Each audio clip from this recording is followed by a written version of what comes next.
Boa noite a todas e todos, sejam bem-vindas e bem-vindos a mais uma live do Ópera na Cidade. A nossa live de número 3, de 5 lives que irão acontecer nessas 5 semanas da primeira temporada do Ópera na Cidade. Sejam bem-vindos, sejam bem-vindas, entrem todos, entrem todas.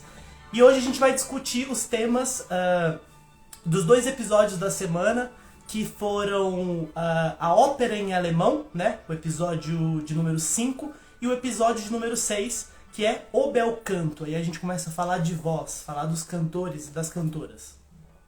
Antes disso, eu queria trazer um tema, uma curiosidade, que não está nos episódios. Como eu disse nas nossas lives passadas, os episódios eles não têm a intenção de acomodar toda a riqueza e, né, toda a vastidão do tema ópera, né? A gente tem que fazer uma seleção aí. Então nem tudo está contido nesses episódios, eu queria trazer uma curiosidade hoje, né? Falando do início da ópera, a gente falou lá no episódio 3, do episódio 2, o nascimento da ópera, a gente falou que a primeira ópera surgiu, né, no final do século XVI, 1598, de um compositor chamado Giacomo Peri, que compõe a primeira ópera chamada Daphne. E aí, essa ópera se perdeu no tempo e a gente tem a primeira ópera que chegou aos nossos dias, que é uma ópera também do Giacomo Peri, só que do ano de 1600, chamado Euridice. E um outro compositor chamado Caccini, com a mesma história de Euridice que o Giacomo Peri compôs, essa segunda ópera da história, ele também compôs uma ópera também, Euridice, que foi apresentada em 1602. Então ali, tudo na mesma época, esses criadores, né, daquela Camerata Bard que eu falei lá na live número 1 e também consta no episódio 2, a ópera, o nascimento da ópera. E eu tô falando isso por quê? Para entender em que contexto era essa de criação da ópera. A gente tinha lá os pensadores, que eram músicos, que eram cantores, e esses compositores da época, hoje a gente tem uma noção de compositor como aquela pessoa que compõe a música, e não necessariamente ela às vezes apresente a música dela. Nessa época, os compositores, eles executam a sua música. E os primeiros compositores de ópera, eles não só tocavam o pai do piano, que era o cravo, né, um instrumento de teclas para acompanhar os cantores, como eles eram cantores e como eles eram professores de canto. Então Caccini, por exemplo, e Giacomo Peri, esses primeiros personagens da história da ópera, eles eram os maestros, né, professores de canto. Então eles treinavam, eles eram cantores também, eles treinavam a voz de cantores. Então, como eram criadas as óperas? Justamente nesse contexto de um compositor, que era ao mesmo tempo cantor e professor de canto, que compunha essa música, convidava um libretista, né, um poeta, para escrever esse libreto para a ópera, e ele mesmo, compositor, treinava, ensinava a música para os cantores, ensinava o canto e dirigia a ópera lá na hora da apresentação dessa ópera. Então é interessante, porque queria trazer essa curiosidade de quem eram esses compositores, né? O que eles faziam ali, como eles estavam completamente ensejados dentro da criação, né? Tanto como criadores, como preparadores, como cantores, e assim por diante, que é uma característica, né, dos homens, dos estudiosos, das pessoas renascentistas, né, que tem essa capacidade de manejar várias ferramentas, né? Pensar, por exemplo, o Vincenzo Galileu, pai do Galileu Galilei, que era um homem, um polímata, né, que tinha várias atividades, várias atribuições, né? Desde escrever até tocar instrumentos, até ser um pensador, ser artista, pintar, criar, inventar objetos. Então é muito característico desse pensamento e desse pensador do Renascimento. Dito isso, saímos dessa curiosidade aí sobre os primeiros compositores de ópera. Vamos falar então dos temas dos episódios dessa semana. No episódio 5, a ópera em alemão, a gente diz lá o quê? Que a ópera em alemão, ela tem como um centro ali irradiador, né, a Alemanha e a Áustria. Apesar de que na história da ópera, nem sempre a Áustria se chamou Áustria, a Alemanha nem sempre se chamou Alemanha, né, por conta dessa história desses países de ocupações, de mudanças, de regimes. Mas é nessa região que hoje corresponde a Alemanha e Áustria e um pouco da antiga Prússia, né? Que a gente diz que a gente tem a ópera em alemão.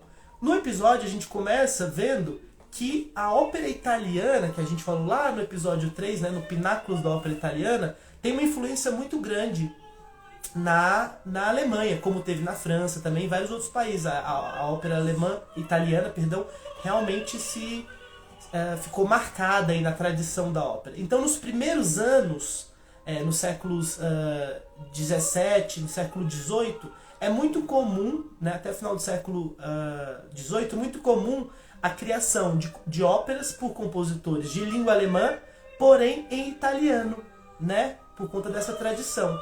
Mas uma curiosidade que não está no episódio também eu queria trazer hoje. A primeira ópera é lá de 1598, como a gente já viu, né, do final do século XVI. Mas já no início do século XVII, 1627, um compositor chamado Heinrich Schütz compõe com o mesmo libreto que o Giacomo Peri, lá na Itália, em 1598, compôs a primeira ópera, Daphne. Ele usa a tradução para o alemão e compõe já menos de 2 décadas depois do surgimento da primeira ópera, ele compõe uma ópera em alemão. Ou seja, existem óperas lá do início, né, da história da ópera em língua alemã. Mas era muito mais comum que as óperas fossem em italiano por essa tradição, né? Associou-se a ópera com uma coisa que ficava bem na língua italiana, né? Uma língua cantável que favorece o canto. No entanto, né? E aí a gente fala do Mozart, né? Que tem a famosa parceria Mozart da Ponte, né? Que é o Wolfgang Amadeus Mozart, esse importante compositor que a gente conhece as sinfonias dele, sonatas para piano, enfim, um compositor muito importante para a história da música. Quando ele vai compor as principais óperas dele, ele tem uma parceria com Lorenzo da Ponte, né, um libretista, um poeta italiano, e eles criam junto 3 óperas que ficaram muito famosas e foram e são muito apresentadas em todos os teatros do mundo. Que é não é uma tetralogia, mas assim, esse trio, né, de óperas muito famosas, que é Le Nozze di Figaro, As Bodas de Fígaro, Don Giovanni e Così fan tutte. 3 óperas aí com libreto do Da Ponte e música do Mozart em língua italiana, apesar de ser criada por um alemão e ser apresentada, né, na Áustria, na Alemanha, em países de língua alemã.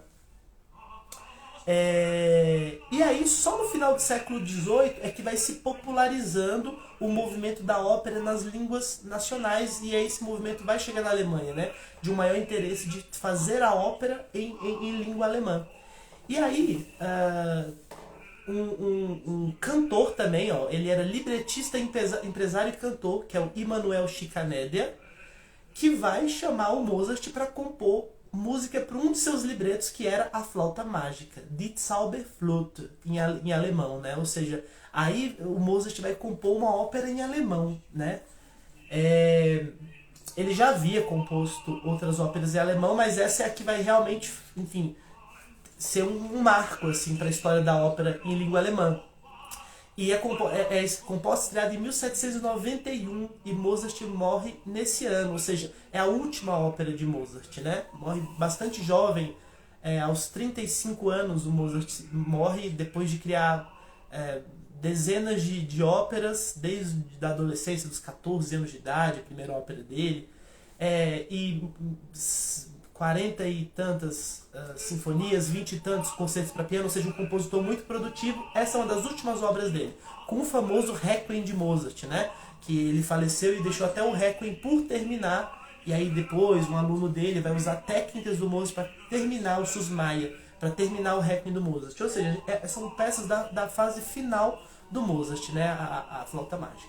E muito importante para a ópera em alemão fundar essa tradição. E aí, de 1791, quando Mozart morre, até 1800, a virada para o século XIX, muita coisa acontece, né? Então a gente comenta no episódio 5, né? A efervescência, por exemplo, da Revolução Francesa, do Império de Napoleão Bonaparte, a queda do Império, né? Toda uma configuração política que há no mundo, né? Mais libertária, o enfraquecimento das monarquias, né? A gente pensa que o Mozart ele compôs, ele criou ainda muito sobre a influência de regimes absolutistas, né, monárquicos. E aí, nessa virada aí para o século XIX, um outro personagem mais jovem que o Mozart é Ludwig van Beethoven, o Beethoven, que tem lá as 9 sinfonias, a 9ª sinfonia de Beethoven, que é famosa porque tem um coro no final, 5 concertos para piano, 16 quartetos de cordas, 32 sonatas para piano, enfim, toda uma grande produção. Um compositor muito interessado em música instrumental, o Beethoven, pouca produção vocal. Inclusive, quando a gente fala na 9ª sinfonia de Beethoven, que tem solistas e coro no último movimento da sinfonia, que foi uma coisa nova para a história da música, né? Um coro numa sinfonia, que era um gênero só instrumental, e no final, ou seja, você obriga o coro a ficar sentado durante quase 1 hora para ele vir a cantar no último movimento da peça. A gente costuma dizer que é uma escrita para voz muito difícil. Beethoven tinha aí uma maneira mais crua e, na verdade, instrumental de usar a voz. Então as vozes são colocadas em registros muito agudos, notas sustentadas. Então é uma peça difícil para o coro, né? E principalmente naquela época. Uma peça que estreou gerando assim, desafios para a execução e para os músicos dessa época, com certeza, como ainda é hoje, né?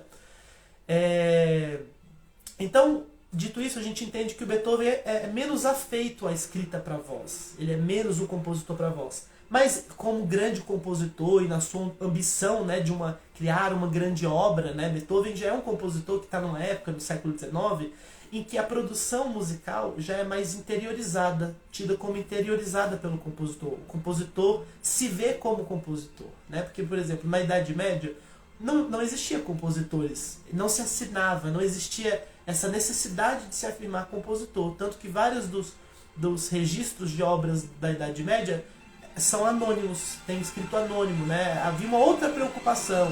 Depois vem o Bach, por exemplo, na época do Bach já se assinava, o Bach assina as partituras, mas ele dedica isso para Deus, é uma outra relação, né, com a obra.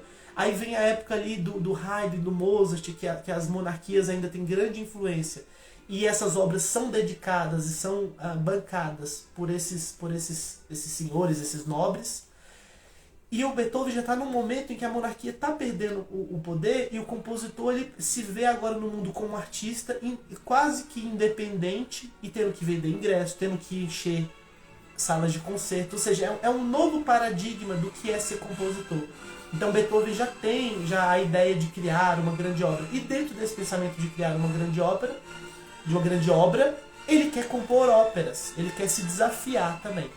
Então a gente vê no episódio que o Beethoven estudou com um compositor chamado Antonio Salieri, que lá naquele famoso filme que conta a história do Mozart, que conta que o Salieri e o Mozart eram inimigos, enfim, eles são contemporâneos, né? Então o Salieri era um compositor muito famoso e ele descobre o Mozart ali naquela genialidade do Mozart, e aí ficou esse grande mito de que Salieri e Mozart eram brigados, eram inimigos.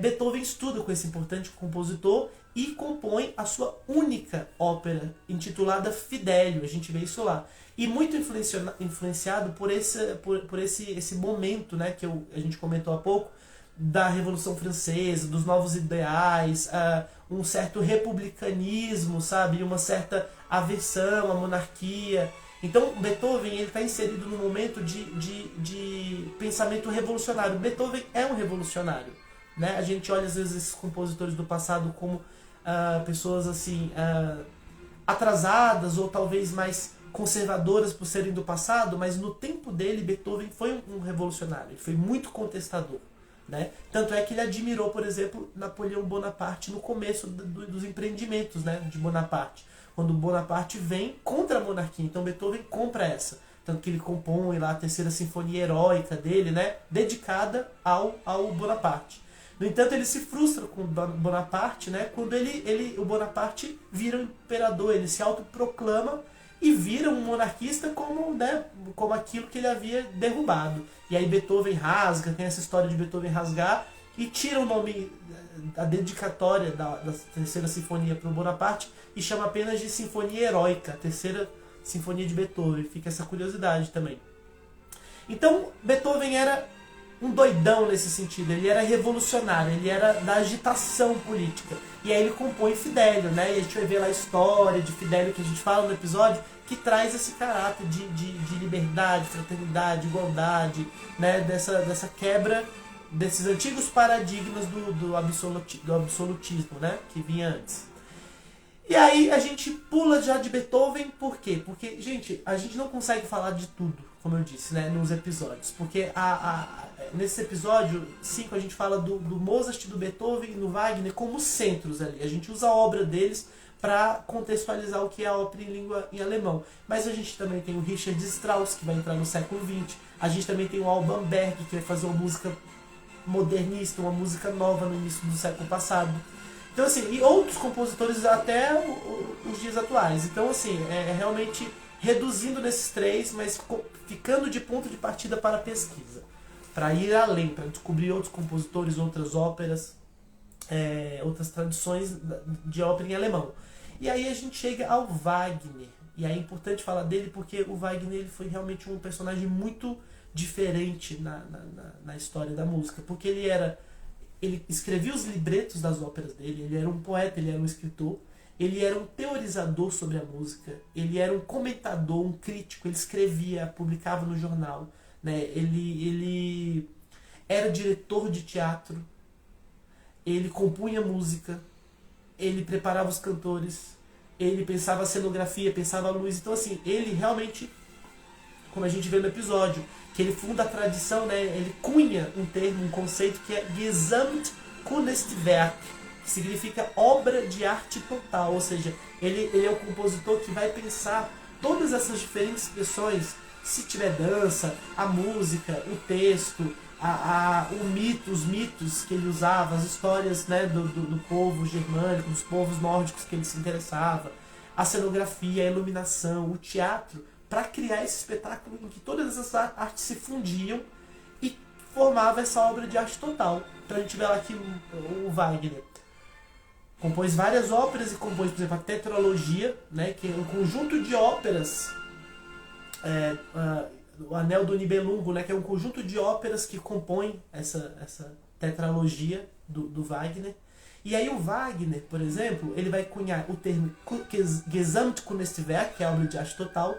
Outra coisa que ele vai fazer muito uso e vai cunhar também, que é o Leitmotiv, que a gente vê no episódio, né, que é o motivo condutor, que é quando você tem uma pequena ou longa melodia, uma frase musical, que reiteradamente é tocada nessa ópera, ao longo da ópera, para a gente associar com o personagem. Então, agora tá tocando esse tema, é porque o personagem está se lembrando do passado dele na cidade dele. Aí toca de novo, é esse momento. Sabe? Então, tipo assim, é um motivo que lembra tanto o personagem, como o estado mental, como a paisagem. Uma curiosidade, por exemplo, muitas vezes o oboé é usado, o instrumento oboé, um instrumento de madeira, né, de sopros, ele é usado para retratar uma atmosfera assim, cândida, simples, de saudade, de melancolia. Então muitas vezes eu identifico assim, em óperas, em obras, que naquele momento em que o compositor estava falando da saudade da sua terra, da saudade de um passado, da infância do personagem, ele compõe usando um oboé. É um tipo de leitmotiv, né? Referenciar o som do oboé a esse passado. E Wagner usa isso vai ser usado pelo cinema, pela telenovela, né? Enfim, é uma coisa que está muito introjetada na nossa cultura, essa coisa do leitmotiv. Uma frase musical que rememora um personagem, que chama uma outra paisagem. E aí a gente fala também que ele foi bastante polêmico, porque para além disso, o Wagner tem um problema, né? Que o Wagner ele escreveu textos de cunho antissemita. Então isso é um grande problema para ele próprio, para a história da música, para a história da música alemã, né? Essa relação infeliz que o Wagner teve com o antissemitismo. E o antissemitismo dele é anterior ao século XX, né? Ao final do século XIX. Então ainda não é um antissemitismo de Hitler, da Segunda Guerra Mundial. No entanto, esse antissemitismo, que não deixa de ser péssimo mesmo no século XIX, mas ele vai ser apropriado pelo Hitler, né, pelo nazismo, e usa a música do Wagner no século XX, ali, né, quando, na década de 30, 40, quando o Hitler governou, para fazer propaganda do Estado, né, do nazismo. Então isso piora a imagem como a música do Wagner foi utilizada. E aí fica aquela questão: devemos tocar a música de Wagner ou não? Devemos abandonar? Devo escutar? Enfim, que relação é essa que é uma questão contemporânea, né? Do que nós nos relacionamos. E aí fica essa questão para todo mundo pensar como cada um vai se relacionar com a música do Wagner, sabendo que o Wagner emitiu essas opiniões, sabendo que ele foi usado pelo nazismo. Mas a gente não pode deixar de falar por essa importância, por ser esse marco, esse divisor de águas. Inclusive, é importante saber quem foi, o que fez, o que achou e falou, para a gente justamente saber se posicionar e se relacionar com essa música da melhor forma. O Wagner conseguiu lá, teve uma vida difícil, se endividou, brigou com todo mundo, mas ele conseguiu um apoio ali na Alemanha, e na cidade de Bayreuth ele compõe um teatro. Compõe não, perdão. Porque ele era compositor, ele constrói um teatro, ele mesmo constrói um teatro, o teatro lá de Bayreuth, e funda um festival de ópera para acontecer anualmente, que fosse devotado às óperas dele apresentadas nesse teatro. E aí é muito interessante, porque o Wagner vai criar esse teatro e ele vai apresentar obras dele, então ele já vai criar esse teatro na arquitetura mesmo, na acústica, voltado para o que ele queria fazer enquanto obra de arte total. Então, por exemplo, nos séculos XVI, XVII, XVIII, a 19 até metade do século XIX, enfim, avançando para o final do século XIX, aquela área que a gente está acostumado, o chão onde a gente está acostumado a sentar, as cadeiras na frente do palco, muitos dos teatros não tinham cadeira, ou seja, as pessoas iam para o teatro e ficavam em pé e conversavam. As pessoas nas varandas e nos camarotes, elas ficavam conversando, elas jogavam o bilhar, elas jogavam cartas, elas faziam negócios, elas tinham encontros amorosos. O teatro era esse lugar de encontro social. Então tinha ali várias óperas sendo apresentadas, as pessoas se arrumavam e iam para o teatro para se exibir, para fazer negócio, para fechar negócio, para fazer política, para se mostrar, para fechar casamentos e parcerias. O teatro tinha essa função social. A música era uma coisa secundária.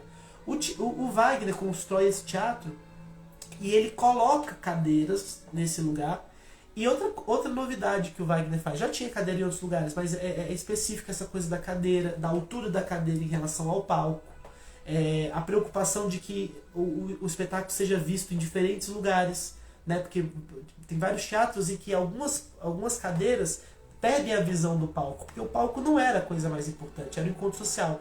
E o Wagner vai, por exemplo, apagar as luzes. Isso que é tão comum hoje, a gente ir a um teatro, a um cinema, e haver o apagamento das luzes pro espetáculo começar, não era comum. As pessoas precisavam da luz para serem vistas, para se mostrar.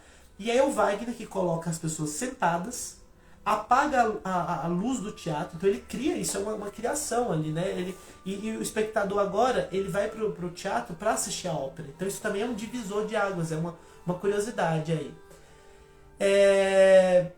Depois do nazismo, o festival de Wagner, que acontece em Bayreuth anualmente, teve alguns anos que não teve e tal, mas voltou, né? Foi reativado. E até hoje existe o Festival de Bayreuth, nesse teatro criado por Wagner, que apresenta as óperas do Wagner e que de alguma maneira, ainda administrado pela família, pelos descendentes do Wagner. Então é uma tradição importante, um personagem importante que influencia muita coisa. E aí a gente fala do Tristão e Isolda, né, que termina. Tristão e Isolda, que pode ficar para uma próxima live, mas que é um divisor de águas na história da música, né? Ele funda a música moderna pela sonoridade, né? É uma sonoridade musical muito moderna, né? Que vai se incorporar a dissonância como um fator de criação de beleza, criação de narrativa. Fim disso, a gente fala do bel canto. E aí a gente chega no episódio 6, que é sobre o bel canto, que é uma técnica de canto. Então a gente fala lá da sedução da voz, como a voz falada ou cantada, ela sempre foi, né, ao longo da história da humanidade, um fator de sedução, ou de afastamento, ou de repulsa. A voz, né, ela pode significar diferentes coisas, a partir da tonalidade, a partir da força com que eu falo, ou do volume, né, ou da tonalidade que eu falo, que dá mais gravidade, ou se eu falo mais agudo, que dá mais uma sensação de alegria, de juventude, enfim. A voz tem essas diferentes nuances e possibilidades. E é um elemento de encantamento. Quem não gosta, né? De ouvir boas vozes. Seja ouvindo a pessoa falar, seja o canto, né? O canto exerce essa fascinação. E aí, graças a essa fascinação, a gente vê no episódio, ao longo desses séculos 17, 18 e 19, vai se desenvolvendo diferentes tradições de canto. Pessoas vão treinando, vão fazendo pesquisas científicas, vão se exercitando de modo a criar técnicas de canto. Então, respire assim, abra a boca assim, articula o texto de tal maneira, é necessário apoiar, é necessário mais ar, é necessário... Então, assim, são todos comentários, né, de, por exemplo, um professor de canto, né? Essa preocupação de treinar muscularmente o aparato vocal. E aí, um termo que se fixa é a do bel canto, que a gente vê no episódio, né, que é uma técnica, a gente pode chamar de técnica de canto, que se preocupa com o quê? Se preocupa com o controle respiratório. Então, os cantores são treinados no bel canto para ter muito controle respiratório, para emitir longas notas por muito tempo, longas notas, que mais? Para poder articular notas muito ágeis, né, e texto muito agilmente, que são as coloraturas, os melismas, né, quando o cantor, a cantora, varia com notas diferentes sobre uma mesma vogal, né, que a gente chama de melisma, né, passagem melismática ou coloratura, essa capacidade de cantar agilmente passagens melódicas. E outra coisa que o cantor belcantista também agrega, além das notas sustentadas, do controle respiratório e da capacidade de fazer coloratura, de executar melismas, nossa, agora me fugiu a memória. Então, a capacidade de executar melismas, o timbre, a homogeneidade do timbre. Uma voz que canta desde a nota grave até a nota mais aguda com a mesma cor, com a mesma qualidade. Sabe quando a gente ouve, quando a gente está cantando, ou a gente ouve alguém cantar, que acontece aquele momento de quebra que a gente fala, foi desafinado, desafinou. Essa quebra, ela quer ser evitada. Então você treina a voz para ter uma homogeneidade e evitar essa quebra da voz, essa mudança de cor que dá essa sensação de, nossa, foi desafinado, foi errado ali, alguma coisa aconteceu. Então é essa preocupação do bel canto, né? Que é essa tradição que vai influenciar o canto de ópera, que vai influenciar o canto operístico, né? Que é esse canto com um timbre mais igual, com bastante capacidade de cantar notas longas por muito tempo, com bastante controle respiratório, é o bel canto.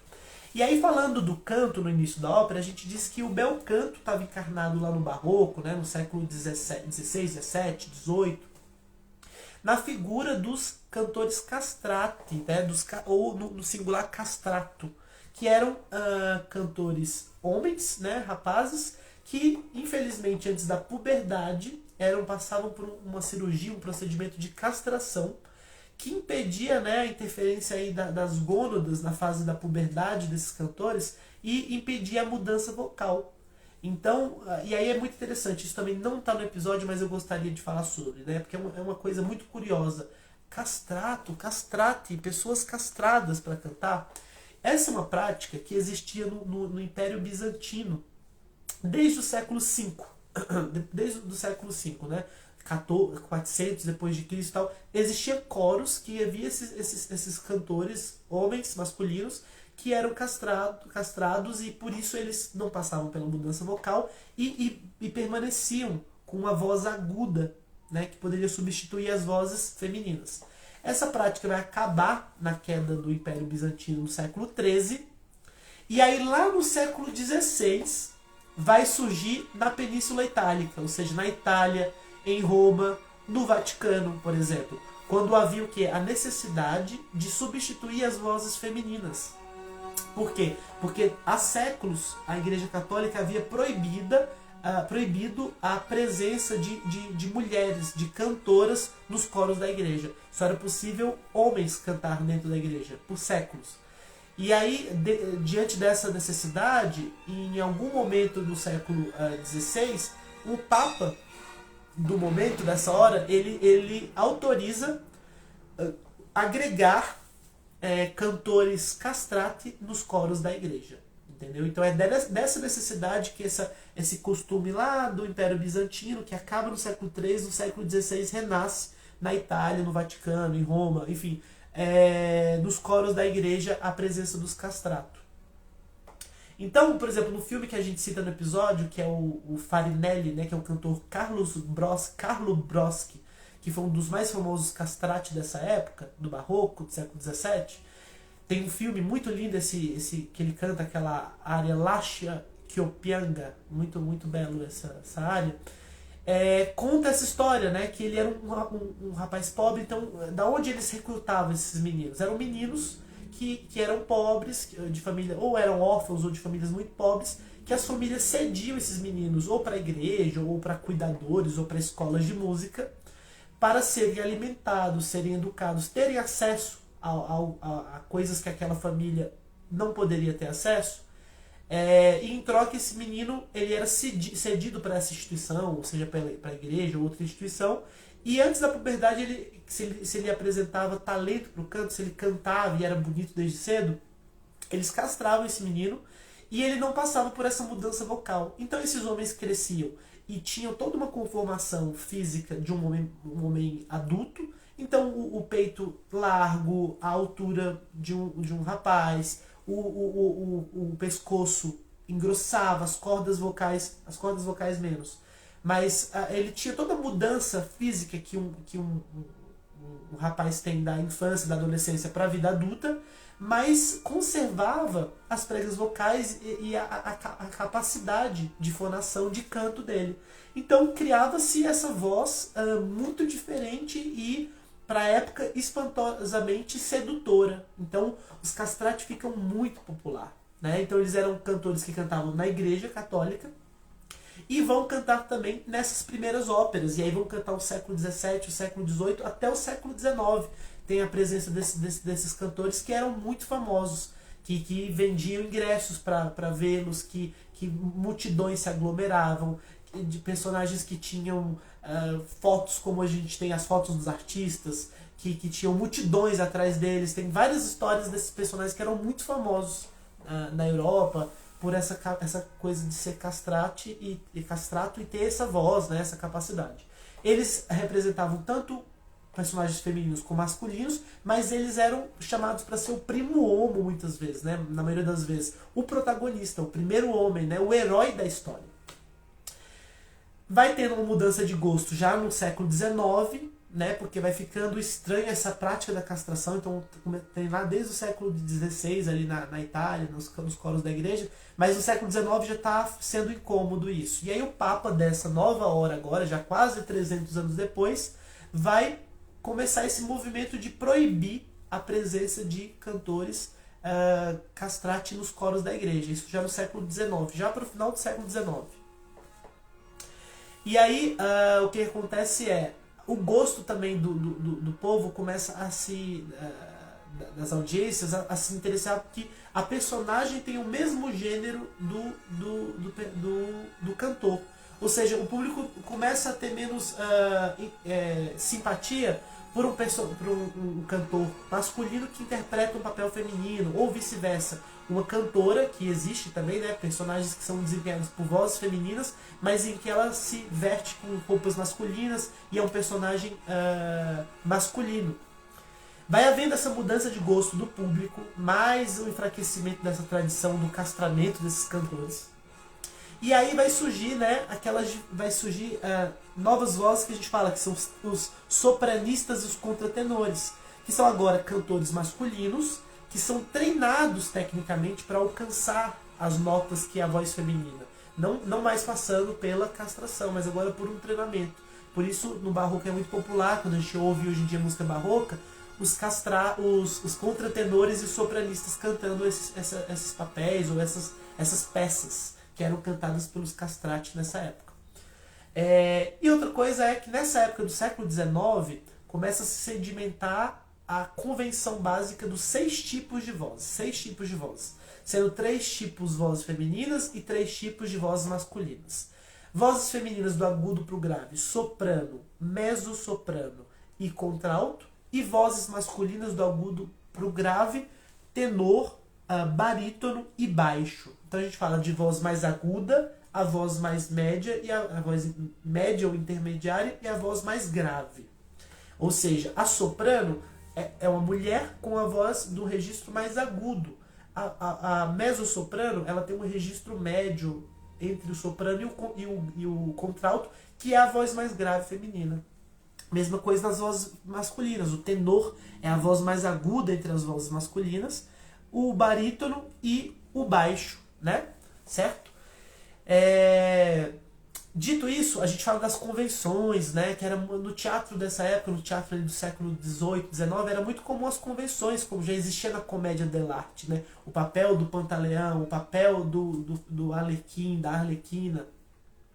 E o mesmo vai acontecer na ópera, né? As convenções, a soprano e o tenor, que são o par romântico, aí a mezzo-soprano, que geralmente pode ser ali na ópera desse período, a rival pelo amor do tenor, né? A rival da soprano pelo amor do tenor, ou o barítono, que pode ser o rival. A gente vê tudo isso no episódio, essas convenções. Ou a contralto, que vai ser uma senhora, uma mulher de idade, uma bruxa, ou, né? ou uma sábia.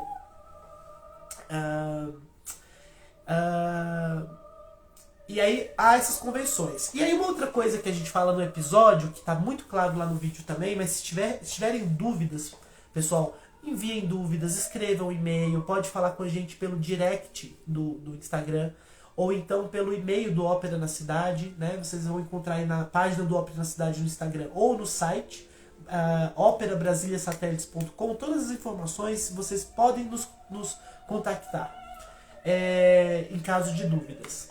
Pessoal, façam os testes também, os testes de conhecimento. Sempre que assistir um episódio, faça o teste de conhecimento para sedimentar esse conhecimento. Ter a oportunidade de errar e a oportunidade de acertar, que é assim que esse conhecimento se sedimenta. E aí a gente fala da classificação vocal. Então, como eu sei, ou como se sabe que um cantor ou uma cantora é soprano, é mezzo-soprano, é contralto, ou um cantor, né, é tenor, barítono ou baixo? Como se faz isso? Basicamente, um professor de canto ou um maestro, ele vai tocar uma escala, por exemplo, ao piano, e a gente testa a voz do cantor, e isso pode ser você para cantar numa ópera ou cantar num coral, por exemplo. Se você fosse escrever, por exemplo, num coral ou numa aula de canto, em algum momento ali você vai ter esse momento de cantar escalas, né, acompanhado pelo seu professor de canto ou maestro do coro que você for participar. E a gente vai observar algumas qualidades para classificar a voz, a sua voz, a voz de quem for ter a sua voz classificada. E a gente fala lá no episódio 6, né, o bel canto, como se classifica a voz. Registro vocal, eu vou já falar do registro vocal, mas antes, a extensão vocal. Qual é a nota mais grave e qual é a nota mais aguda que um cantor é capaz de emitir? Então a gente faz essa teste da pessoa cantando, e aí eu sei, aquela cantora canta de tal nota mais grave até essa mais aguda. Aí eu anoto essa informação. Depois eu testo, dentro desse registro da nota mais grave até a nota mais aguda, aonde que a voz desse cantor ou dessa cantora funciona melhor. De que nota até que nota que essa voz brilha mais, tem mais projeção, tem mais volume, tem mais presença. Então tá. Então a extensão é dessa nota até essa nota, mas a tessitura, que é onde a voz melhor funciona, é dessa até dessa. Então a partir disso eu começo a pensar, essa pessoa eu já consigo entender. Ela é soprano, ela é mezzo-soprano ou ela é contralto. Se for mais aguda é soprano, se for uma voz mais intermediária é mezzo-soprano, se for uma voz mais grave é uma contralto. Mas aí tem outros fatores que a gente observa também, né? Por exemplo, mudança de registro. Por quê? Porque quando a gente canta, todos nós temos um registro mais grave, um registro médio e um registro agudo, que a gente chama de registro de peito, o registro intermediário, o mix, e a voz de cabeça. Então, voz de peito, a voz média e a voz de cabeça. É porque a voz é produzida no peito, ou na garganta ou na cabeça? Não, não tem nada a ver com isso. É só uma nomenclatura, uma coisa imagética para explicar que a gente tem notas graves, médias e agudas. Todos nós temos. E também porque aí vem um pouco de ciência e de física na coisa. As notas mais graves, elas ressoam com os ossos do peito, com essa região do peito, e as notas mais agudas ressoam com os ossos mais finos que a gente tem aqui na cabeça. Então, por essa sensação do cantor, a gente apelidou, criou-se a tradição de chamar de voz de peito, média e cabeça. Então, partindo disso, se a voz da pessoa brilha mais na voz de peito, nas notas mais graves, ou se ela brilha mais nas notas mais agudas, a gente avalia também para classificar essa voz. Então, a gente já falou de extensão, tessitura e registro, né? Mudança de registro, né? Diferente das mudanças de registro. Outro elemento que a gente vê, que a gente falou, até questões físicas. O peso da pessoa, a altura dela e também o tempo de estudo que essa pessoa tem no canto, a experiência dela com o canto, né? Então, essas são algumas das ferramentas que um professor de canto, ou um maestro de coro ou de ópera vai usar para classificar a voz das pessoas, dos cantores, a voz de vocês que se decidirem por cantar. Então, dito isso, eu acho que a gente cobriu aqui agora nessa live, acho que praticamente tudo aí e um pouco mais. Trouxemos nessa live algumas curiosidades aí, né, para além dos vídeos, porque como eu disse, nem tudo dá para vir nos episódios, então as nossas lives também são espaços para eu trazer mais curiosidades. Por isso é interessante também ouvir as lives para lembrar o que a gente viu no episódio e também para expandir um pouco esse vocabulário sobre ópera, que eu trago nas lives também algumas curiosidades. Na semana que vem, a gente vai ter o episódio 7, que se chama Far e Tipos de Voz. Esse episódio é super interessante, a gente vai se aprofundar no conhecimento de voz. Isso que a gente aprendeu no episódio 6, o bel canto, a gente vai aprofundar no episódio 7, Far e Tipos de Voz. Vamos ouvir bastante ópera, bastante música, com vários exemplos de áreas de ópera para a gente conhecer diferentes tipos de voz. E no episódio 8, como é feita a ópera. A gente vai, né, ver através do depoimento de 3 profissionais, um maestro de ópera, um diretor de cena, diretor de palco e uma produtora de ópera, como eles veem esse fazer da ópera. Isso na semana que vem. E a gente tem também a nossa live 4 na semana que vem. Pessoal, muito obrigado pelas inscrições, para quem já se inscreveu no Ópera, para quem já assistiu os episódios, compartilhe com os amigos, com as amigas, o Ópera na Cidade, acesse os conteúdos, faça os testes, e é isso. Qualquer dúvida, estamos à disposição, é um prazer sempre, boa noite a todas e todos.